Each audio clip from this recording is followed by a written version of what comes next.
Bonjour et bienvenue à une nouvelle capsule éthérique de Montréal Hanté. Je suis votre hôte Dr Mab et aujourd'hui nous vous parlerons de l'Hôtel-Dieu de Montréal.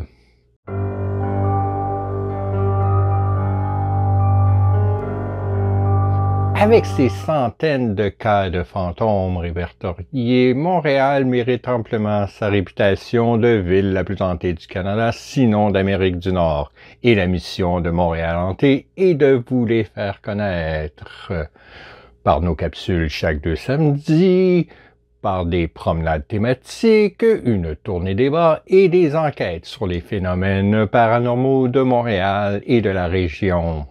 Si vous voulez en savoir plus, je vous encourage à suivre les liens dans la description. Et maintenant, parlons fantômes.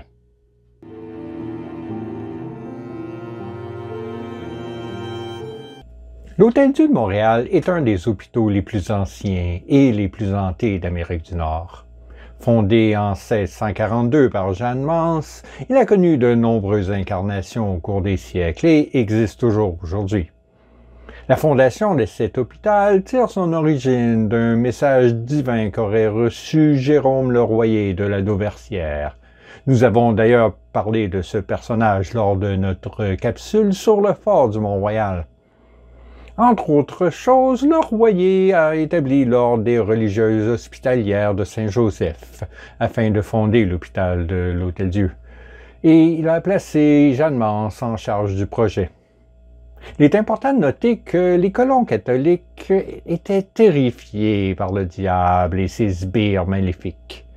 Ils croyaient que les démons avaient pour mission spéciale de les harceler, de contrecarrer tout projet chrétien, surtout les œuvres de charité et de compassion comme les hôpitaux, les orphelinats et les refuges. Dès leur arrivée, les colons français tirent de leurs canons pour essayer de faire peur aux démons. Le père Vimont, prêtre jésuite qui faisait partie du groupe qui fonda la ville, écrit « Le tonnerre du canon se répercutait sur toute l'île. Les démons étaient sans doute désemparés par le bruit qui témoignait de l'amour que nous portons à notre grande dame. La grande dame est la Vierge Marie, et les colons religieux nommèrent leur ville Ville-Marie en son honneur. » Avec la construction de la colonie, Jeanne Mance crée un hôpital rudimentaire en 1642 à l'intérieur de la palissade du fort. Lorsque le premier hôpital en pierre est construit sur la rue Saint-Paul en 1945, Jeanne Mance fonde officiellement l'Hôtel-Dieu de Montréal le 8 octobre, comme le confirme un brevet du roi Louis XIV. L'hôpital prend de l'expansion lorsque 2 chirurgiens arrivent de France en 1653 et que les autorités commencent la construction d'une chapelle sur le site. Un deuxième agrandissement a lieu en 1689. Cependant, la catastrophe survient quelques années plus tard. Le 22 février 1695, un mystérieux incendie réduit l'hôpital en cendres. Les autorités attribuent le brasier à l'œuvre d'un démon. Alors qu'elles reconstruisent l'hôpital, les sœurs infirmières se plaignent de la présence du même démon qui les terrifie. Elles prétendent qu'il court dans la nuit, une grosse bougie à la main. On peut le voir se précipiter de fenêtre en fenêtre, effrayant les passants de la rue Saint-Paul. Le démon produit également un horrible vacarme en jetant des piles de matériaux de construction dans la cage d'escalier jusque dans la cave. Parfois, on peut l'entendre toute la nuit avec une hache et une scie, comme s'il était charpentier. Certaines nuits, le démon galope sur le toit comme un jeune cheval fringant ou arpente le dortoir, claquant sur le plancher comme s'il portait des sabots de bois. Finalement, il fait rouler un grand tonneau dans les escaliers avant de partir terroriser d'autres lieux. Un prêtre nommé De Fancan prétend avoir été visité par un démon sur son lit de mort à l'hôpital de l'Hôtel-Dieu. Le démon le nargue et tente de l'amener au purgatoire alors que le père De Fancan refuse de mourir jusqu'à ce que le démon soit exorcisé par un autre prêtre. L'hôpital sera à nouveau la proie des flammes le 19 juin 1721. Lors de la fête Dieu, des soldats tirent une slave en l'air. Une balle atteint l'Hôtel-Dieu, déclenchant un incendie dévastateur qui détruira l'hôpital ainsi que 160 maisons. Un troisième hôpital est bientôt construit, mais il ne durera pas longtemps. Cette troisième incarnation est détruite également par le feu le 10 avril 1734. Le feu se déclenche sur le côté sud de la rue Saint-Paul et se propage très rapidement. Il est si intense qu'on ne peut s'en approcher. En raison d'un fort vent soufflant de l'ouest, le feu atteint et détruit 46 maisons ainsi que l'hôpital en moins de 3 heures. La moitié de la ville est en ruine. Des rumeurs circulent qui veulent qu'une esclave nommée Marie-Joseph Angélique ait mis le feu dans le grenier de la maison de sa maîtresse, une madame de Francheville, rue Saint-Paul. Même le crieur public annonce qu'elle est l'incendiaire. Malgré l'absence de preuves ou de témoins, Marie-Joseph Angélique est arrêtée pour incendie criminel. Une vingtaine de colons se présentent devant le juge. Tous sont convaincus que l'esclave de la veuve Francheville est coupable. Pourtant, aucun d'entre eux ne l'a vu mettre le feu. Elle est déclarée coupable par le juge et condamnée à avoir la main coupée, puis à être brûlée vive sur les lieux de l'incendie, ses cendres étant dispersées au vent.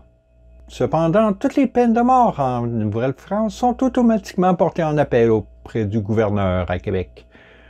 Celui-ci examine le cas et l'estime trop cruel. Il réduit donc la peine. Sa main ne sera plus coupée et au lieu de la brûler vive, elle sera d'abord pendue, puis son corps sera jeté sur le bûcher funéraire. Elle est forcée de porter un nœud coulant autour de son cou et de tenir une torche en bois allumée, pesant 2 livres, en souvenir de son présumé crime.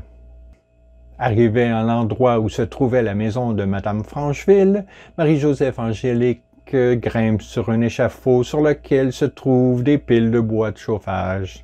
Elle est ensuite pendue, puis un grand bûcher funéraire est allumé. Son corps est découpé et jeté dans le brasier. Une fois son corps incinéré, ses cendres sont dispersées au grand vent. Aujourd'hui, le fantôme de Marie-Joseph est probablement le plus connu du vieux Montréal. Non seulement de nombreuses personnes l'ont aperçu boitant dans les rues, vêtu d'une longue robe blanche, une torche à la main, mais son histoire a également été présentée dans le cadre d'émissions de télévision comme Creepy Canada. Un 4e édifice est alors construit pour abriter l'Hôtel-Dieu. Ce sera la dernière structure sur le site original et la plus durable. En 1836, l'hôpital fait l'objet d'un scandale lorsque le livre Awful Disclosures or The Hidden Secrets of a Nun's Life in a Convent Exposed de Maria Monk est publié. Cet ouvrage prétend relever des abus sexuels systématiques des sœurs par des prêtres catholiques et des infanticides qui en résultaient. Dans ce livre, Monk affirme que les sœurs religieuses hospitalières de Saint-Joseph, qu'elle appelle les sœurs noires, sont forcées d'avoir des relations sexuelles avec les prêtres du séminaire voisin. Les prêtres entrent soi-disant dans le couvent par un tunnel secret. Si un bébé résulte de l'union sexuelle, les prêtres le baptisent, puis l'étranglent et le jettent dans une fosse à chaud au sous-sol. Les sœurs qui refusent de se plier à ces pratiques disparaissent. Largement considéré comme un canular anticatholique, le livre fournit même une carte avec le tunnel secret fictif reliant l'hôpital au séminaire. En 1861, l'hôpital déménage dans un nouvel emplacement sur les pentes du Mont-Royal, marquant ainsi sa 5e incarnation. Non seulement les religieuses et patients vivants déménagent-ils, mais tous les corps des religieuses décédées sont également transférés dans la chapelle du nouvel hôpital. Au total, 178 sœurs sont décédées au cours des 2 siècles, mais seuls 23 cercueils sont recueillis pour transporter toutes leurs dépouilles, car de nombreux os ont été réduits en poudre. Ces restes s'y trouvent toujours, y compris ceux de Jeanne Mance. Le campus de l'Hôtel-Dieu sur la montagne servira les Montréalais pendant plus de 150 ans. Il est témoin de tout, des épidémies de variole et de grippe espagnole au diagnostic du premier patient atteint du sida au Canada. L'hôpital est le théâtre d'innovations médicales, de la guérison de centaines de milliers de patients et de la mort de nombreux autres. On dit aussi qu'il est hanté par des fantômes et des infirmières, des victimes de la variole et par toutes autres sortes d'apparitions effroyables. En 1992, le Musée des Hospitalières de l'Hôtel-Dieu de Montréal ouvre ses portes sur le site. Créé à l'occasion du 350e anniversaire de la ville de Montréal, ce musée met en lumière l'histoire de Jeanne Mance et de l'hôpital qu'elle a fondé. Mais revenons au Vieux-Montréal. Le 4e hôpital est démoli après l'ouverture du campus sur le Mont-Royal. Les magasins entrepôts, type de bâtiment le plus courant dans le Vieux-Montréal, sont érigés sur le site en 1861 et 1874. Comme les Britanniques agrandissent le port, ces bâtiments sont construits pour entreposer les produits des exportations et importations aux étages supérieurs, le rez-de-chaussée faisant fonction de magasin. Les autorités religieuses louent ces bâtiments aux marchands, tirant un bon profit de leur propriété. Lorsque le port se déplace vers l'est dans les années 70, les entrepôts du Vieux-Montréal deviennent obsolètes. Ils sont transformés petit à petit en condos de luxe qui se vendent maintenant plus d'1 million de dollars chaque. Les autorités catholiques auraient fait fortune avec le site de l'ancien Hôtel-Dieu. Aujourd'hui, la rumeur veut que ces condos abritent également des fantômes. Parfois, des infirmières fantômes apparaissent aux fenêtres des immeubles. D'autres fois, une voix féminine désincarnée crie « Au secours !» Ces cris paranormaux sont peut-être liés à un des nombreux incendies qui ont consommé l'ancien hôpital.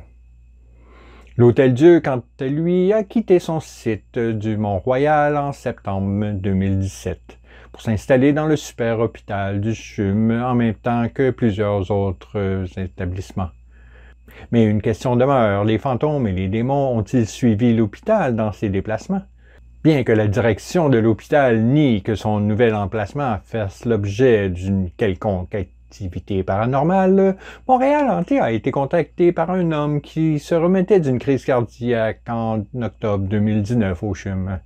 Le patient a affirmé qu'alors qu'il se reposait un après-midi dans son lit d'hôpital, il a soudainement senti une odeur sulfureuse, presque comme des œufs pourris. Il pensa d'abord qu'un infirmier apportait une sorte de nourriture désagréable, d'autant plus qu'il entendait des pas s'approcher dans sa chambre. Cependant, les bruits de pas s'arrêtèrent devant sa porte, mais personne ne l'ouvrit. « Y a-t-il quelqu'un » demanda-t-il, mais il ne reçut aucune réponse. Le patient se tira du lit et marcha lentement jusqu'à la porte, se bouchant le nez en chemin à cause de la puanteur sulfureuse. Une fois devant la porte, il tourne la poignée pour essayer de l'ouvrir, mais elle semble verrouillée. Perplexe, il tente encore de tourner la poignée quand, tout à coup, les lumières se mettent à clignoter dans sa chambre.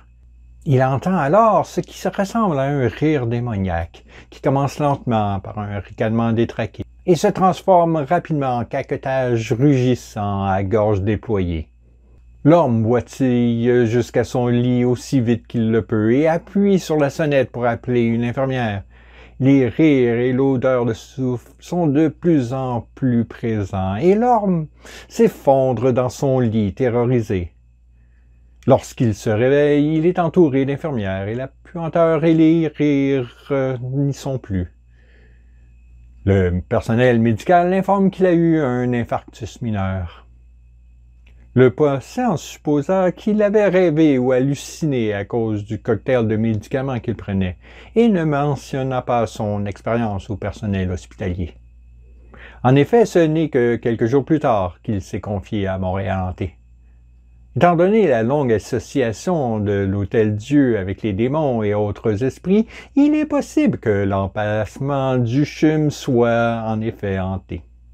Quoi qu'il en soit, comme il s'agit d'un des plus anciens hôpitaux d'Amérique du Nord encore en activité, on ne peut nier les histoires de fantômes et d'apparitions qui hantent depuis des siècles cet hôpital.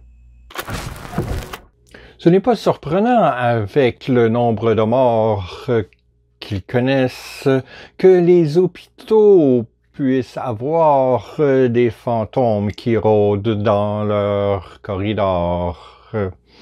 Et vous, est-ce que vous en avez rencontré, que ce soit au CHUM ou ailleurs?